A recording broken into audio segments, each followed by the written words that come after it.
La política económica diseñada por el imperio y los objetivos que perseguían redujeron a un segundo plano las actividades artesano-industriales en América, y se exceptúan las artesanías textiles u obrajes que tuvieron mayor desarrollo en México, Perú y Ecuador. Las manufacturas coloniales tienen un papel secundario en la economía indiana, puesto que se limitaron a satisfacer las necesidades cotidianas del consumidor y abastecer el mercado local. El comercio indiano estuvo sometido al régimen de monopolio comercial, sobre todo el de aquellos productos que, como el oro y la plata, entonaban la balanza comercial, pero también fueron sometidos a este sistema el tráfico de esclavos africanos, el azogue, la pimienta, la pólvora, la sal, etc., puesto que estos aseguraban otra forma de ingresos a la corona. En Sevilla se radicó la sede del monopolio comercial indiano. La casa de contratación lo controlaba, no tanto para proteger que el tráfico mercantil se hiciera por españoles solamente, sino que más bien para controlar las importaciones de metal precioso y evitar su salida de la península. Otro de los peligros a que se vio expuesto el comercio indiano fue el constante ataque de piratas a las naves que transportaban productos desde y hacia América. Tal situación hizo necesario crear una ruta transoceánica a las Indias llamada Carrera de las Indias, organizada en 1561 con su sistema de armadas para protección de los convoyes contra los corsarios.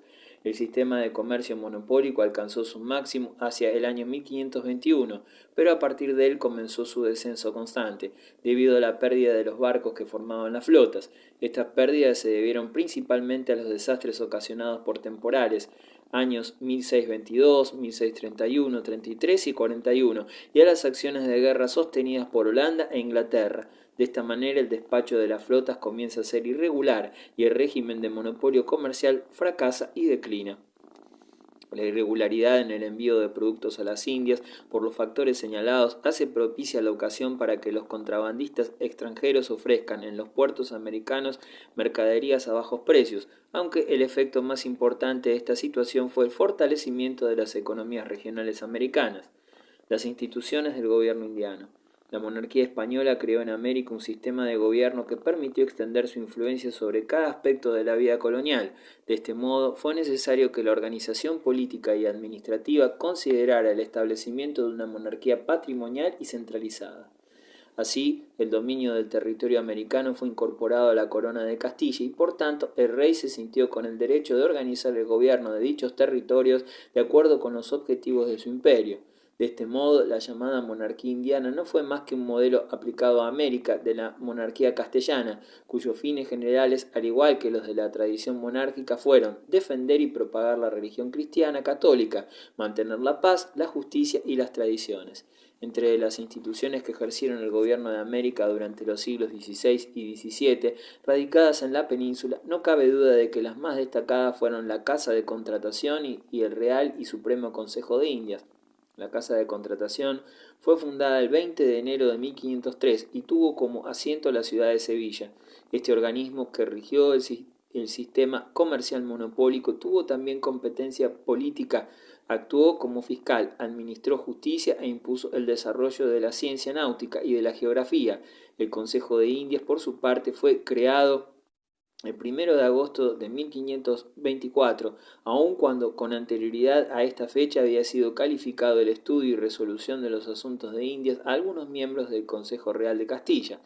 De las instituciones que gobernaron las colonias americanas, el Consejo de Indias siguió siendo la más importante durante los siglos XVI y XVII. Al igual que el Consejo de Castilla, estaba subordinado directamente al monarca y se trasladaba con la corte de sitio en sitio, sin establecer jamás su residencia en América. Técnicamente, los dominios americanos estaban relacionados con España solo a través de la soberanía real común y se les consideraba reinos, al igual que los diversos reinos de España. El Consejo redactaba y promulgaba las leyes americanas y servía como tribunal de apelación para los casos civiles que se presentaban en las colonias. Ejercía el poder de nombramiento de religiosos y funcionarios seglares en América. Los representantes directos del monarca español en América eran los virreyes, que casi sin excepción fueron españoles y cuyo nombramiento era decidido por el rey y el Consejo de Indias. Los virreyes tuvieron a su cargo la ejecución de la legislación indiana, el mantenimiento del orden militar y civil de sus jurisdicciones, la responsabilidad de los ingresos del virreinato, del nombramiento de los funcionarios menores, de la reglamentación del trabajo indígena y de cumplimiento del regio patronato indiano. Las bulas de Alejandro VI y Julio II concedieron a los monarcas españoles esta regalía. En virtud de ella, correspondía a la corona española la presentación de todas las dignidades eclesiásticas de las Indias, cualquiera fuese su jerarquía.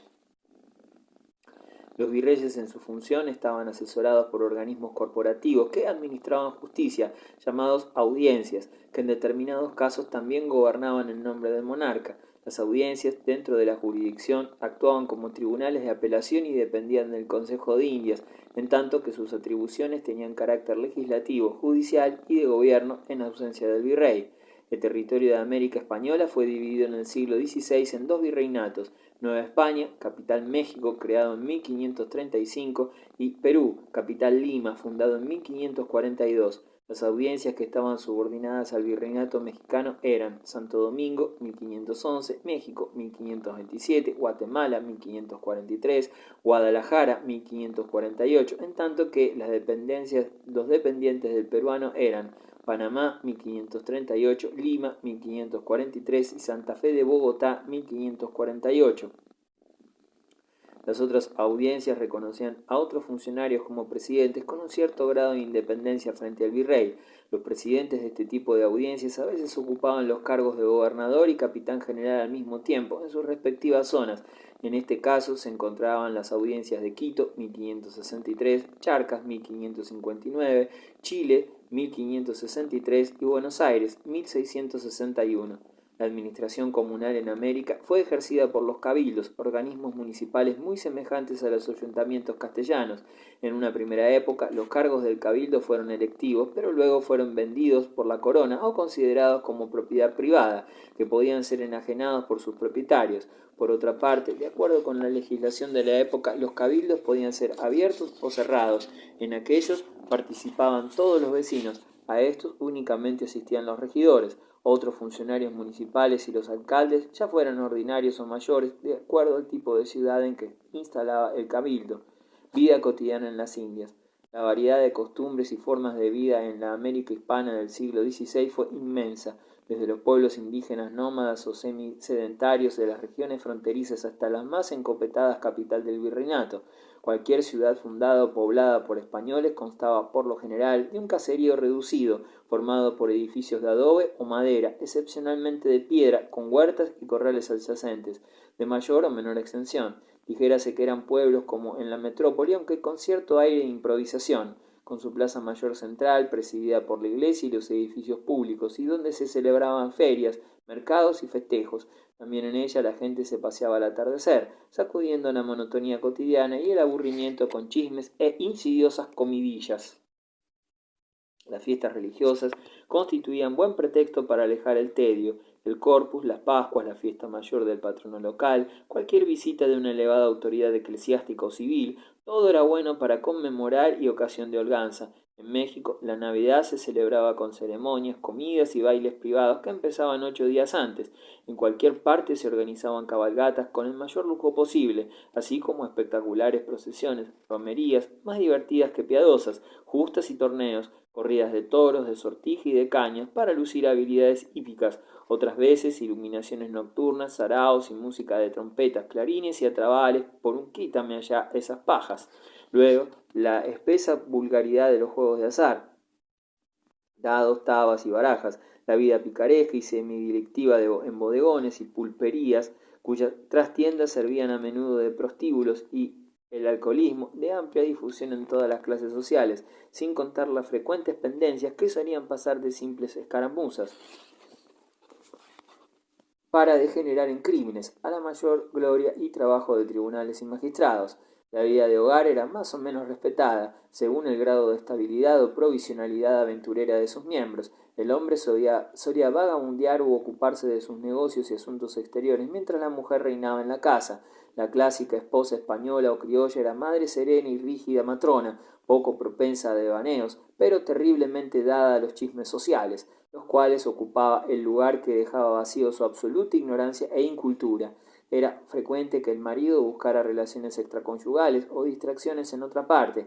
En general, la vida familiar se orientaba con sobriedad hacia adentro y ostentación falsa hacia afuera, con una verdadera obsesión por bien parecer. Contrastaba con esta vida relativamente ordenada de las ciudades la agitación tormentosa de las poblaciones mineras, que traían gente de todas partes y concentraban gran número de indios. Más de una vez vivieron y laboraron estos en circunstancias deplorables a causa de la mezquindad de sus jornales, el brusco desarraigo de sus lugares nativos y las dificultades de su aclimatación y adaptación. Una vida aventurera en la que todo español podía salir a la calle sin ropa, pero armado y revestido de cota de cuero, en previsión de cuchilladas por sorpresa. En líneas generales, los rasgos de la vida urbana no se modifican durante el siglo XVII, pero la creciente importancia de las áreas rurales con la consolidación de la hacienda, comunidad económica y la ampliación de la economía regional indiana muestran un aspecto cotidiano distinto en otras zonas.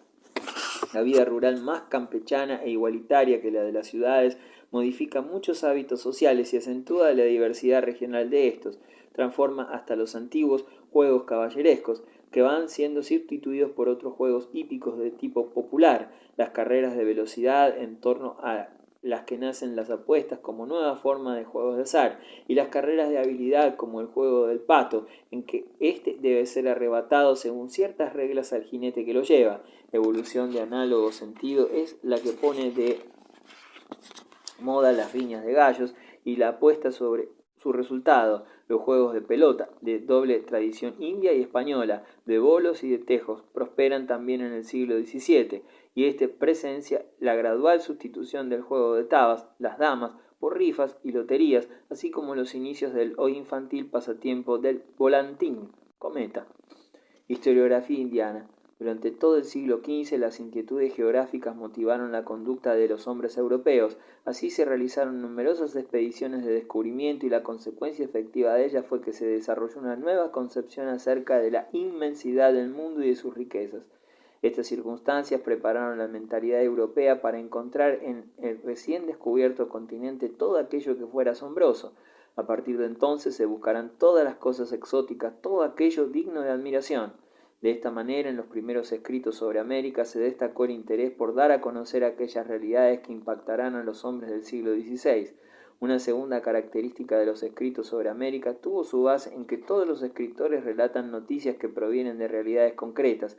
Al mismo tiempo, toda la producción escrita sobre las Indias está hecha por personas que no vinieron a América a estudiarla, sino que por aquellos que tuvieron otra función principal que cumplir, fuera esta religiosa, militar o administrativa. El cronista Pedro Mártir de Anglería, 1455-1526, natural de Liguria, Italia, y consejero de Indias, bautizó las tierras americanas con el nombre de Nuevo Mundo, por dos razones: porque era un mundo diferente y porque su conocimiento constituía una novedad para los europeos. Escribió las décadas del Orbe Novo, en ellas 8 en total, aunque divididas en 10 libros, se cuenta la historia de América en forma periodística, es decir, a medida que el autor ha tenido conocimiento y noticia de los hechos. El valor de la obra radica en que despertó el estudio por las cosas del Nuevo Mundo y que la experiencia acumulada en el Viejo Mundo no tenía punto de comparación con la del Nuevo. Gonzalo Fernández de Oviedo, 1478-1556, madrileño, pasó a América con la expedición de Pedrarias Dávila, ejerciendo el cargo de herrador y veedor de indios.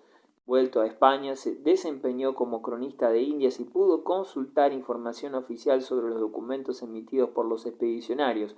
Murió en la ciudad de Santo Domingo, en la que ejerció el cargo de regidor perpetuo. Su principal obra, publicada en Toledo en 1426, fue La Historia General y Natural de las Indias. Esta obra trata cronológicamente de la historia de América y entre sus tópicos se relatan los viajes de Cristóbal Colón, la historia de los territorios insulares y la ocupación de las tierras atlánticas y pacíficas. Esta historia general presenta variados matices como historia propiamente tal. El autor explica que todos los hechos relatados son verídicos porque las historias no son de precisar ni tener que mucho, sino con la verdad no son acompañadas. Esta no falta aquí. Como relato naturalista, Fernando Fernández de Oviedo describe la naturaleza americana en una especie de biogeografía en la que los animales, plantas, antes de ser considerados como un peldaño en la escala zoológica o botánica, constituyen un elemento determinado por país.